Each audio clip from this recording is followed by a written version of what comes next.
We are now All right. live. All right. Thank you, everybody, for joining and for bearing with us as we dealt with some technical difficulties with the last session. So our timing is a little off. But we are lucky here to have a few volunteers that I was able to get together to talk about the Lacey Act Amendment, what's going through Congress currently, and how it affects the hobby. So I've got Jackie Anderson here, who is working closely with Project Piaba. She also works at the New England Aquarium and has been heavily involved in the Boston Aquarium Society for many, many years. We have Matt Peterson, who's publisher and editor of the Amazonas magazine and also works on Coral magazine, and has been very involved in this, getting the word out. So thank you, Matt. And we have Josh Jones from what used to be called PJAC and is now called the Pet Advocacy Network. They changed their name this past week. And he is available and will give us kind of the industry backing of what we're trying to do here. So I'm not sure who wants to start, but go for it.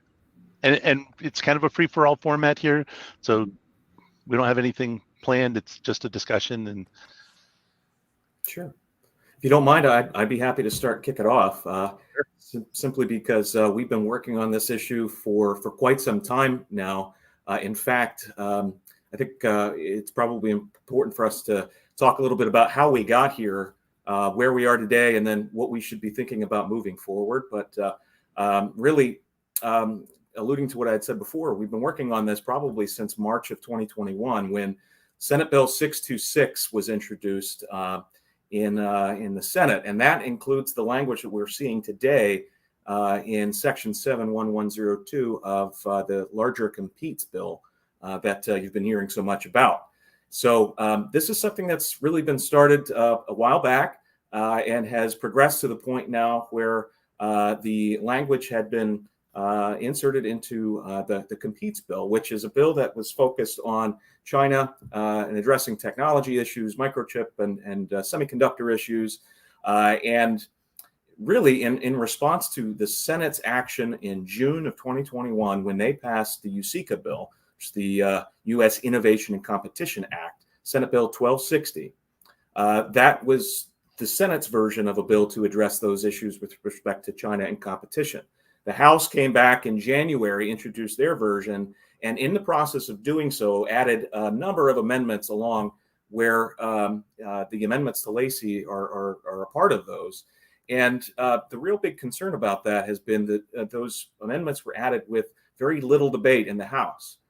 So when those those amendments to the House bill, the Competes Act, were discussed, they were only discussed in one committee and never really given a full debate. And that's true with all of those amendments, not just Competes amendments to Lacey, but all of the other amendments that were added to the original bill.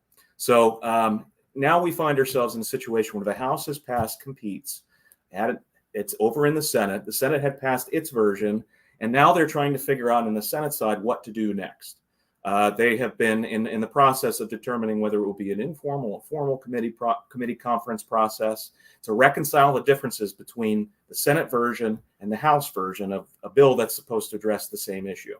And so that's what we're waiting to hear about right now. Senator Schumer on the floor of the Senate recently had been discussing just this very issue, and we're trying to determine exactly how they want to reconcile the differences. And exactly what that conference committee looks like. From our standpoint at the Pet Advocacy Network, we have been working alongside a number of organizations, including USARC and the National Association of Aquaculturists, and a number of herp and aquarium societies across the country to talk about these issues and to make sure that we're spreading accurate information and getting information into the hands of you folks, stakeholders and constituents who can weigh in to their folks in Congress and weigh in and let them know that you're concerned about these amendments, because it's that kind of activity that will help these folks understand, well, gosh, this is something that we need to pay attention to, and we need to figure out what we need to do to make sure that we're striking the right pathway on the issues that are presented. So in this context, what we're hoping is that all of this uproar and support that we've gotten some wonderful support from the pet care community. We're hoping that will help our elected officials understand that this is a great concern. And whereas it may be, and it's maybe well intended, I understand there may be some folks on that are supporting the amendments. It's well intended that they want to address concerns about these issues. But what needs to happen is that we need to work together, the responsible pet care community and officials and hobbyists and everybody that needs and is supported by all of the good work that folks in the pet care community do. These folks need to help and work together with officials and those that are concerned about these issues to help make sure that they're addressing them properly.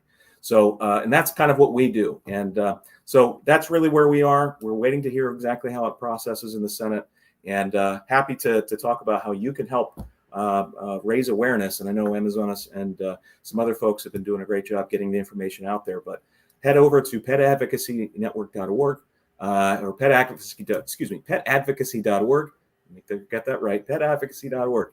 And there's a number of options there for you to weigh in. We have some downloads, some an alert that you can use to actually just type in your information, customize your own message, and it will target the committees that we're focused on right now, which are some committees in the Senate side. Based on how this is working out, we wanted to be very targeted with our approach. So at any rate, just wanted to put a plug in there for that alert. But certainly, I'm glad to be here and really appreciate the support and getting the word out. Josh, I want to just nudge you in a direction just to go back to speak on what these amendments, these proposals will do if they become law as currently written. Because I think we've covered that there's something out there and Aquarius need to be aware of it. But what is it and how is it going to impact things? I have my perspective. I know Jackie has a very important perspective to share. But first, I would personally like to hear your interpretation and perspective on what happens if this goes through. Of course. Yeah. And thanks for that. And these amendments to Lacey, are very important to pay attention to, because they would expand the authority of U.S. Fish and Wildlife to prevent the interstate transport between the continental U.S. of species that are listed as injurious. We're also concerned about the whitelist that would be created by the presumptive prohibition language that's included in here, where any animal that is not listed would be considered injurious by default, and then you would no longer be able to import into the U.S. That also raises questions about interstate transport as well. Further down the line, as other states look to ways to address their issues and how they would look to address their regulations as well. Because it's oftentimes that you see the state agencies looking to federal authorities for guidance and ideas on where to go with their particular pieces of regulation. So that's something that we're very concerned about. And then the last piece that we're very concerned about is granting the authority to the Secretary of Interior to use emergency declaration powers to prohibit a species found to be or considered to be injurious to humans, agriculture, horticulture, and so on, for up to a period of 3 years. And the concern here is that there's no opportunity for input. There's no back and forth between experts in the pet care community that deal with this and have been doing this for so much of their lives, or have the expertise that could be very helpful to make the right decisions. None of that is really going to be considered. And so it will be left up to whenever it would be published in the Federal Register, unless it's extended for a certain period. Once it's published in the Federal Register, then it's become effective immediately. So those are the top three concerns. And I think it's important to note that there are a number of species out there in the greater pet care community that would not necessarily be fall under a whitelist if you consider the fact that in the current language of this bill, they talk about in minimal quantities. That's a key phrase in this. It says, if it's a certain period, if it has been traded in more than minimal quantities, then then it's okay for the importation. It will be okay. It'll be approved. But we don't know is there's just great uncertainty as to how this particular bill will be. How the rulemaking process will shape out on this particular issue. It's a pretty vague statement. And in more than minimal quantities could mean quite a number of things. We could say one would be in more than minimal quantities. So is that the threshold? And if so, then let's make sure that is what's in here, so that we can give clear direction to our regulatory community as to what should happen next. What is the intent of Congress? So I think ultimately, there are a number of key concerns here, but I think that's a key point to highlight, especially when it comes to the greater pet care community. When it comes to concerns about this Competes Act and the amendments to Lacey. Yeah, and I think it's important, you have those three concerns, but, how does that affect us as hobbyists or, anyone interested in any of the animals that it's going to affect? And I don't know, Jackie, is this a good time for you to kind of jump in with your perspective? Yes, I have lots of thoughts on this. As does Matt, I'm sure. So I think the scariest part about it is the idea of suddenly having a list of creatures that you're allowed to have, and there are so many species of fish in the aquarium fish trade that, like, having all of the things that are potentially not invasive or injurious at a federal level on this list would be like, it's just mind-blowing to think about how they're going to make that list and what's going to be on it or not on it. And it's not like they're going to beat down your door and take your fish tank away from you, but it will impact your ability to move fish across state lines. So if you move and you have fish that are not on that white list, once it gets made, you'll be in trouble if you get caught doing that, moving your own fish tank. If you go to Fish Club and are trading fish back and forth with someone who lives in a different state, which is something that I personally do all the time. There's people in the Boston Aquarium Society that live in Rhode Island, Massachusetts, Connecticut, and other states that are not Massachusetts. So if I, buy, sell, trade fish with them, that's a big problem. But the thing that scares me the most about this is the way that it will impact the importation of fish that are in the aquarium fish trade from the Rio Negro, where Project Piaba has been studying. And this is something that, we've been working with the aquarium fish trade of the Rio Negro since the early 90s, and it is a proven and powerful driver of conservation in that region. So the aquarium fish trade itself, because it's a way of economically incentivizing environmental conservation through the aquarium fish trade. So the fragile little fish that live in the flooded forest don't tolerate environmental degradation. So the people who are participating in the fishing activity are environmental stewards because the fish are what support them economically. So having that export business is basically what keeps that industry going. And the United States is on a list of countries. There's about 35 countries that the fisheries from the state of Amazonas export to. The U.S. is among 4 countries that make up 75% of that income. So that's cash money into these biologically important and sensitive areas where other ways of making a living are environmentally destructive, such as slash and burn farming, timber harvest, gold mining, cattle ranching, and all of, like, the monoculture and all the things that you see rampant in other parts of the Amazon don't exist where this fishery is protecting the rainforest. And if we, slice off a quarter of their income because of some stupid law that is meant to protect native habitats. And the other thing that I'll point out too is that there's already effective state legislation that protects native habitats and native wildlife from invasive and injurious species. And if there's a piece of federal legislation that considers all of these things, like, what could possibly be invasive in Florida is a very different list from Massachusetts or Minnesota or any of these other states.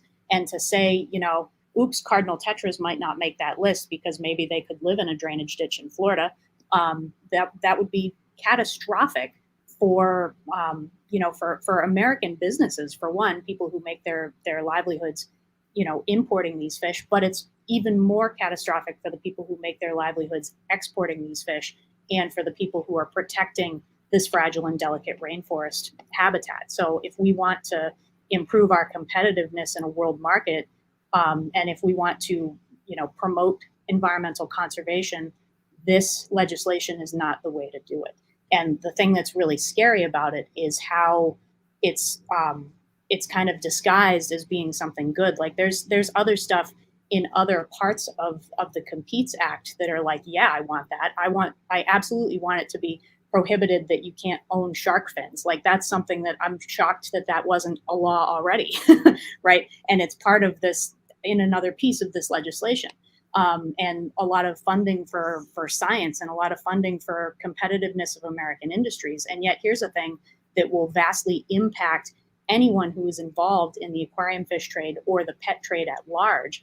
And that's not just people who are buying and selling fish and animals. That's also people who are making the plastic castles that go in your aquarium tank. It's a huge piece of business, and it's bad for business, it's bad for fish keepers, and it's horribly bad for the environment. So those are my thoughts on it. And Matt, I saw you shaking your head on almost all of that, so why don't you go ahead? And you're on mute. Yeah. So I was jotting down notes of things to just add on or questions, topics that Jackie kind of raised. I mean, we're talking about, so we were talking about the industry and the footprint of the American aquarium hobby on the world. And I've seen numbers just for aquariums. And we need to be clear that these amendments affect bird keepers, herp keepers, basically everyone other than fish and dogs is up for grabs. So even if, what was that? Cats and dogs. Yes, cats and dogs. Sorry. So industry size, I've seen some numbers batted around that the U.S. aquarium industry is between 15 and $20 billion in terms of scale right now. I don't know, Josh, if you have better numbers. Yes, no? Oh, that sounds about right. Okay, so I mean, you're gonna basically cripple, if not disrupt completely, a $20 billion business, let's just say, and that's just the fish. Then there's the fact that this is a federal law, and if you're violating this, someone already asked it in the questions. Are you basically a felon if you suddenly take a non-whitelist fish across state lines to sell to another hobbyist? I don't know the answer to that really, but that's kind of my thinking, is that the Lacey Act, from my understanding, is a pretty severe law with pretty strict penalties and fines for most current violations of the Lacey Act. It is not a slap on the wrist kind of law. So to basically, in my opinion, make most people in the hobby or industry felons is not a good idea. And maybe I'm being a little alarmist, Josh. Do you agree, disagree? I think there are definitely concerns about downstream impacts. I think, again, it really goes to how the agencies at the state level look to the federal government in many ways as the leader on these issues.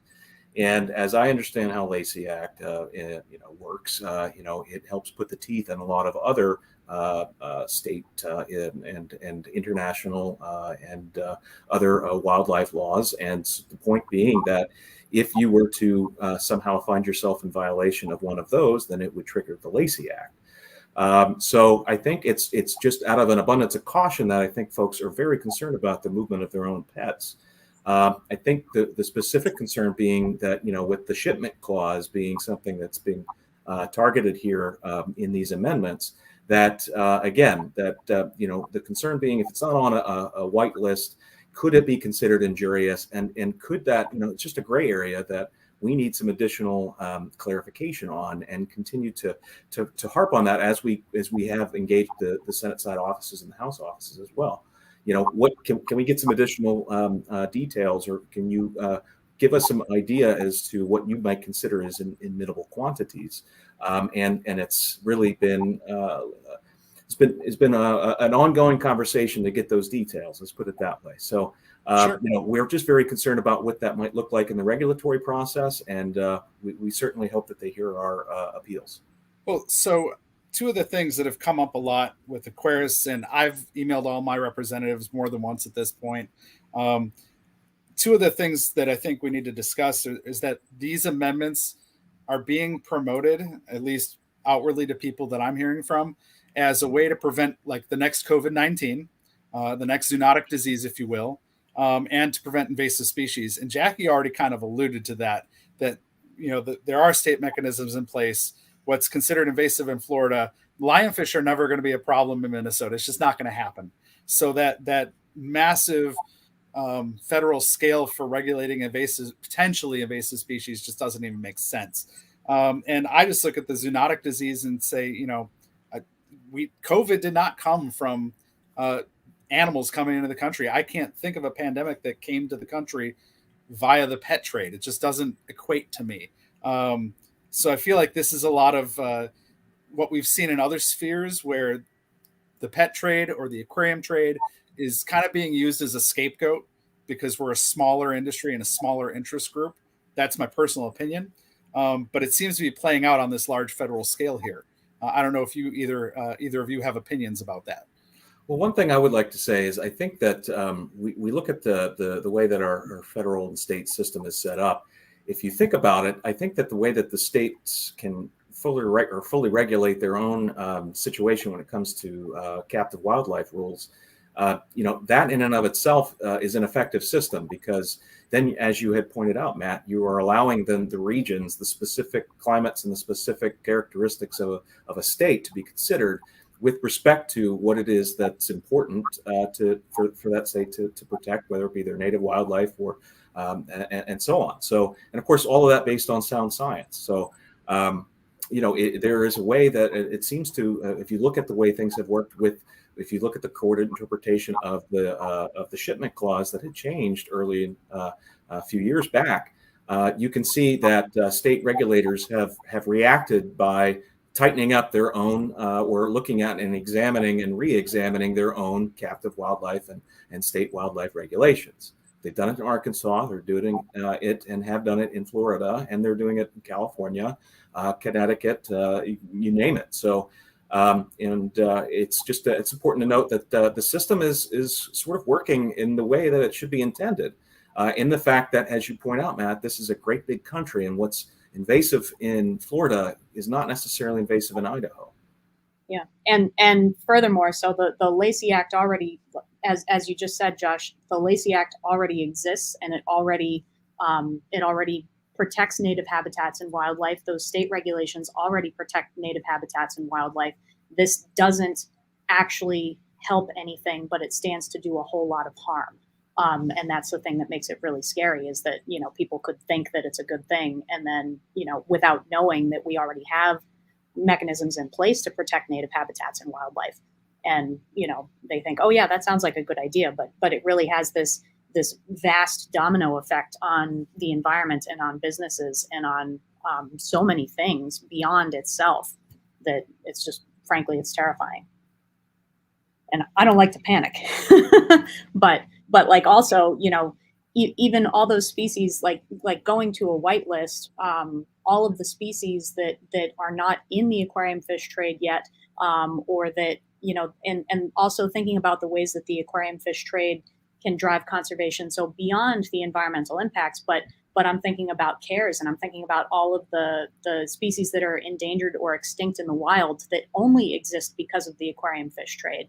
That where this falls, if you weren't allowed to trade in those or move them around, it could be catastrophic to those species. And presumably there would be some sort of permitting process that it would allow like public zoos and aquariums to keep those types of things. But there's a lot of like Lake Victorian cichlids that only exist because of the aquarium fish trade, and they exist in hobbyist fish rooms, and that's like the huge source of biological material for that species. And it's just horrible to think about that piece of the industry going away because of some regulation that doesn't actually do anything positive.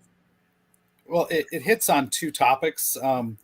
To circle back to the minimal trade kind of designation, and knowing that we have no idea what that number even is, and knowing that there's probably 10,000 species of fish between the freshwater and saltwater trade, and then the number of those that aren't even scientifically described taxon, so that there's literally no way to put them on a list because they technically don't really exist in the eyes of science.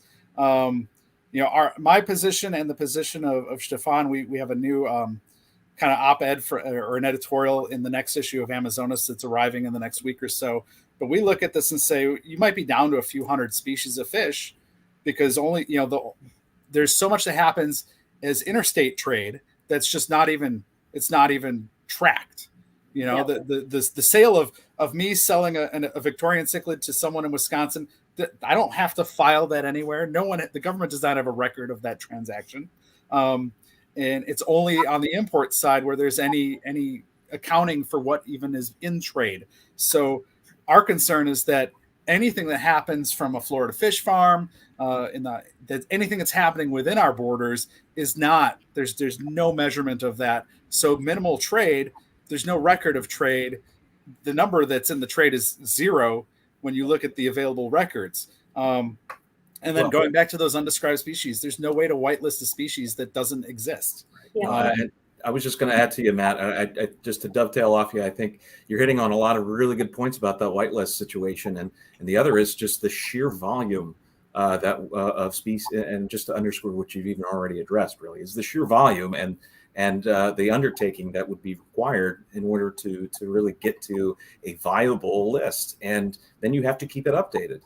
And then there are so many changes to, nomenclature and the rest. And we're finding new species and so on. So it is a vast undertaking that I don't think folks are quite understanding, the level of which, the level of which with the resources and the impact that it would require. Yeah.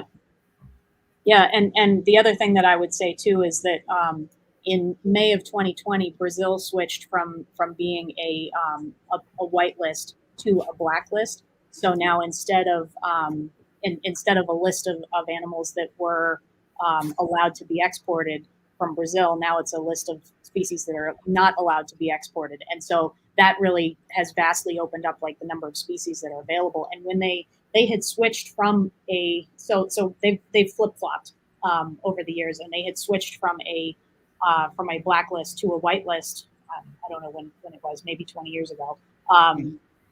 But when they did that, there were certain species that were in the aquarium trade that were left off of that list, and it put a lot of exporters out of business. Like there were a number of species that there was, it was just kind of a clerical error. There was no risk of overexploitation for those species. And so they got left off of the list, and a lot of exporters, it was their business to export. I'm thinking of like para-autosynclus species, like a couple of things like that people are like, well, that's most of our business, so I guess we'll find something else to do. And, now having it switch back to, having Brazil having switched back to a blacklist really opens up for a lot of species. So not just species that weren't on the list before, but species that look like those species. So if you look at, Munchausia, even just one genus of fish, there are so many things that look exactly alike that I can't tell apart, and that, ichthyologists can't tell apart without putting them on a microscope, and dissecting them. And there's no way a federal agent is going to be able to tell them apart holding up a bag at a customs check. And, it's sort of a scary thing to think about how it could impact the industry from a standpoint of like, even if it makes the list, will we be able to get it because it looks enough like something else on the list? Well, and Jackie, you mentioned, a key thing about what PIABA is about in the first place, which is the sustainability of the harvest and the fish in question. And I think it's important to point out that the Lacey Act has nothing to do with whether something's sustainable or not. Yeah. But we do actually have a regulatory mechanism that already does that, which is CITES. Yeah. And that's what governs international trade. So in that regard, we don't need the Lacey Act kind of being injected into an area that's already covered when it comes to sustainability or viable harvests. That's not what this is even about. Yeah.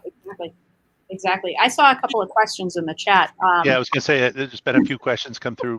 Jackie, did you see one you want to jump on? Or there was a question: would zoos and aquariums be exempt? Presumably, there would be some sort of permitting process, but exempt is not the right word. So there would be some sort of process to get permits, but nobody. I don't personally know what that looks like yet. Josh, do you have any word? No, and that is part of the concern. Yeah. And it's not just zoos and aquariums, but it's other scientific institutions, right? That may use these animals for whatever. I mean, a museum transporting a specimen would fall under this, I assume.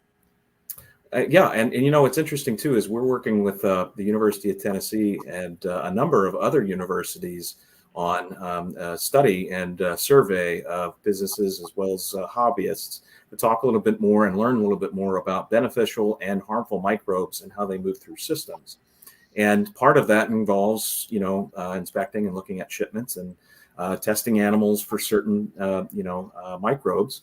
And I imagine, advanced and forward-thinking projects like that would face major hurdles if this were to be in place, depending on how it shakes out again on the regulatory side. Now, of course, you will hear, and that is probably likely why you hear so many folks say, this no problem in minimal quantities, everything will be fine. But it really, you have to understand when it comes down to the regulatory process, you have to make sure that the intent of Congress and what it is that's in a particular bill is communicated. And if it is not, then how do we make sure that we communicate that to the regulators on the backside of that? So there's a lot to be done, and we would still and we would continue to fight if there were problems moving forward. But that's why we're thinking it's so important now for everyone to weigh in, get it to be addressed here and now instead of later in the future.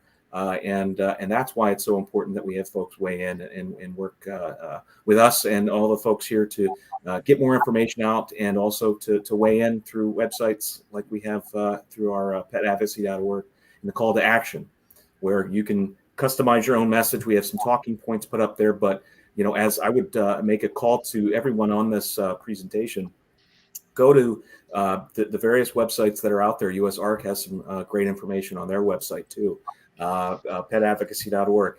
Use these tools to weigh in with your elected officials. We're targeting the folks to specific committees in the Senate side at this point, based on how we understand this to shake out.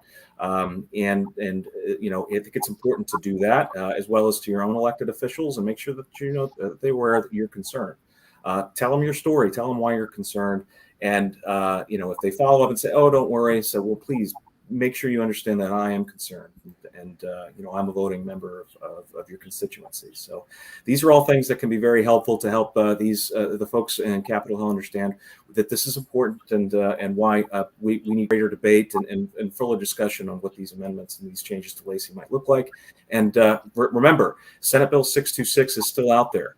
We're talking about a specific amendment to a very large bill. It's in competes. It's very easy in this sort of inside baseball talk about how that all shakes out to forget that Senate 626 is still out there. And while it may not necessarily have gotten out of committee, that language may be picked up again in next session as it comes up in 2023. Yeah, and I know that people hate homework, but this is so important, and it takes 2 seconds. So like Josh said, they have a thing on their website that you can go put your name in, steal the text right out of it, and send a letter to the people who matter in your state. And if you need help finding your congressman, they have a locator thing for that too. And it's very important, because once if this gets passed, it'll be a lot harder to undo than it will be to prevent it from passing in the first place. And it's very important that this is not the situation to go, oh, I'm not very political, I don't get involved in that. Amazonas is taking care of it for me. PJAC is taking care of it for me. Piaba is taking care of it for me. No, our opinion, all of us as fish keepers and as people who care about the environment and the economy and the aquarium fish trade and everything that's important to us, it matters to all of us. So it's important. Please. And Josh, do we know who on the Senate is actually looking at these changes, and is there a committee, and who's on that committee at this point? We're not sure exactly how. Again, we're waiting to find out more information on the conference process. Right. As we understand, and as you look at how these things have gone in the past, you can understand that there are certain key committees where bills like these will go and will be discussed and debated. On the House side, it's the House Natural Resources Committee. And the Senate side, it's the Environment and Public Works Committee. Oftentimes you'll have some staffers that will go back and forth and share information or talk about the issues as they're concerned. So we wanted to make sure that we were hitting the offices of those that are on those committees to make sure that they are hearing what we are concerned about, so that as this comes up in their committee, that they're aware and they're understanding that, boy, there is some opposition, quite a bit of opposition. In fact, we have generated more than 24,000 messages to Congress just in the past few weeks. So that's not enough, as great a number as that seems like. So we need folks to continue to make sure that until those amendments are removed from competes and Senate Bill 626 is no longer, or that they're willing to talk with us more about what the specifics may be, then we need to make sure that they understand that folks are very concerned about how this might shake out. So it's my position that in the absence of clarifications, and even when we have them, it's not actually written in the law. So we have only the letter of the proposed law to go on, and that's pretty clear that it's going to really do a 180 on everything and have a massive impact. But one of the questions that keeps coming up and that we don't have a definitive answer on is whether corals and invertebrates are going to be wrapped up in all of this for the marine hobby. My presumptive answer is yes, because they're animals and because U.S. Fish and Wildlife governs the import and trade in that already. Josh, do you have any different perspective or information to add on that?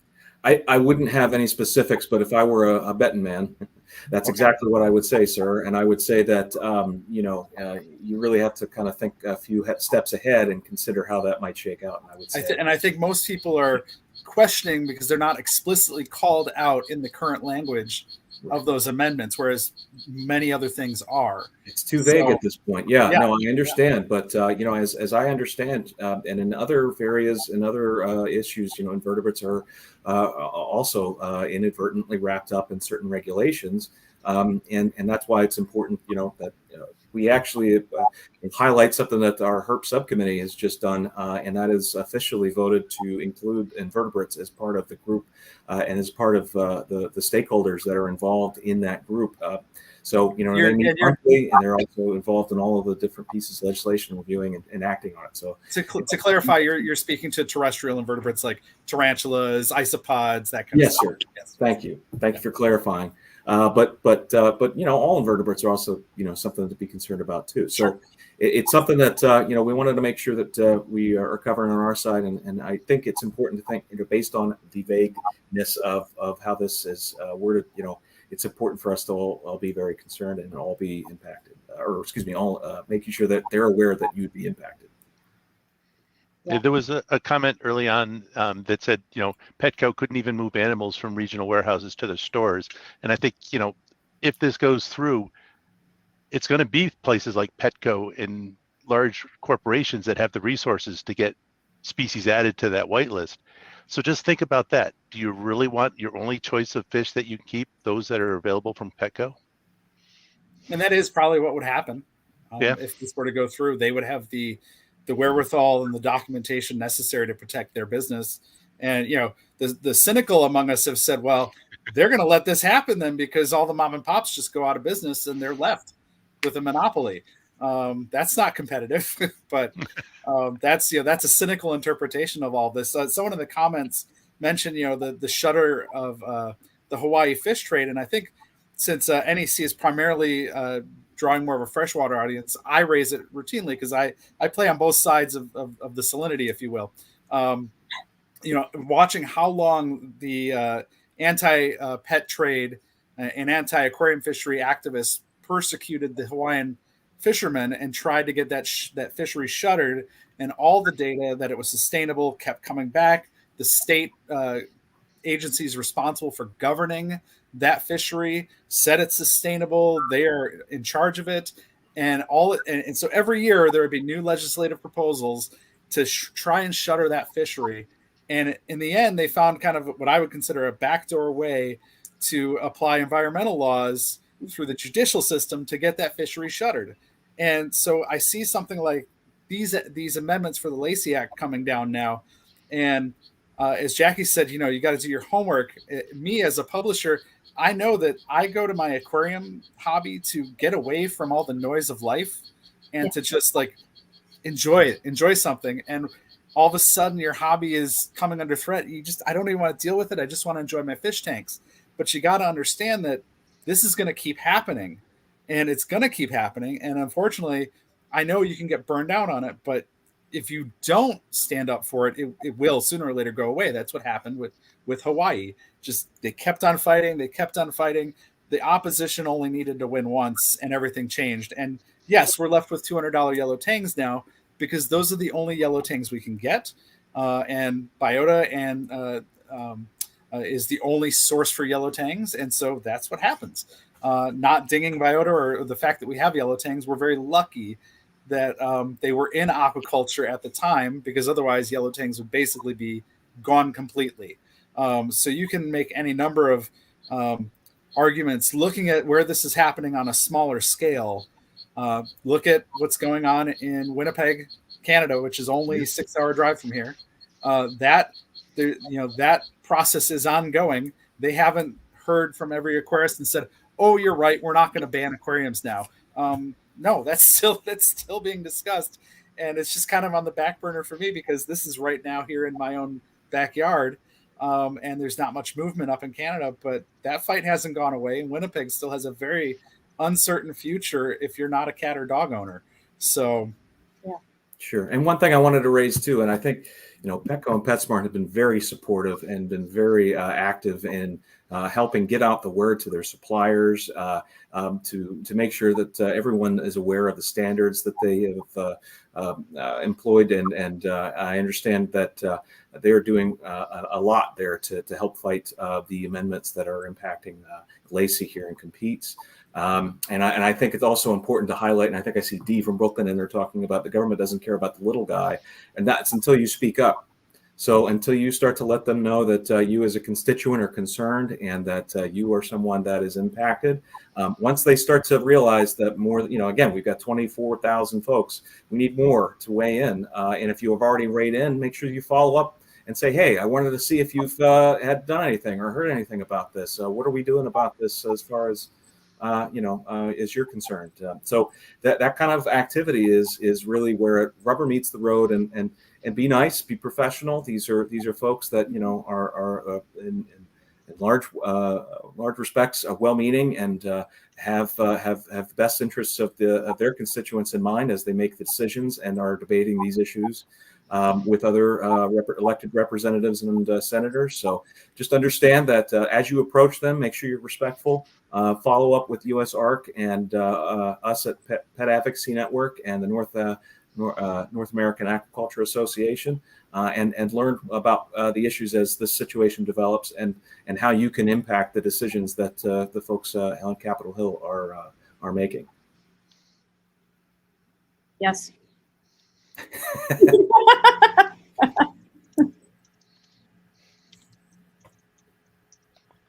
All right. I think unless anyone else has any other final words, maybe that's a good place to end. Yeah, I'll just say, make sure you're on the Amazonas newsletter, because while I'm not publishing them as frequently as I might want to, when there's important news, it goes on our social media, it goes out in the newsletter. As soon as there's a big change on this front, I'm sure we will cover it and try to keep you in the loop. Obviously, NEC will do the same. PJAC, well, now Pet Advocacy Network, congratulations, 50th anniversary, new name. Obviously sign up for every single alert you can get there. And from US ARC has been around for a long time and is advocating for aquarists even when you don't realize it, because we're all kind of in this together. So it's unfortunate, but as Jackie said, the aquarium hobby right now has some homework assignments once in a while. And we're going to tell you, go talk to someone or be aware of this. And it's unpleasant. It's not why we're in the hobby. But if we want to continue to enjoy our hobby, if we want to continue to have that mom and pop store to go look at and see the new fish that are, see and have a club that's vibrant, we have to speak up for ourselves. So, yes. Yeah, thanks for setting us up, Dave. Yeah, well, thank you all for participating. And, like we said at the beginning here, it will be has been recorded, and we plan to leave it up forever and ever, or at least until it's not relevant any longer, which hopefully that will be soon. Yeah, but then it comes back and someone tries it again. And yeah. I think we need to remember that this is not the last time these proposals are going to happen. And that's why we can't just look at someone like Josh and the job he does today and say, job well done, and great, we all go home. No, it's going to come back again. These are not new things. These are ongoing ideological differences that are coming towards our hobby, whether we like it or not. So And Josh, do you want to make a plea for financial assistance? Of course, while we have always. everybody here. Absolutely. We would always love to have more members join the Pet Advocacy Network. Go to our website. You'll find a lot of information about which membership category might fit you, and certainly have other mechanisms. There's a legislative defense fund as well. So a couple of opportunities there for folks to donate to the fight and keep things moving along. We could always use additional resources to make sure that we're getting the message out to folks. So petadvocacy.org is our website, and please join. Excellent. All right. Well, thank you for joining, and let's keep our fingers crossed. And everybody go out there and talk to your senators and congressmen. All right. And I think we have our next speaker is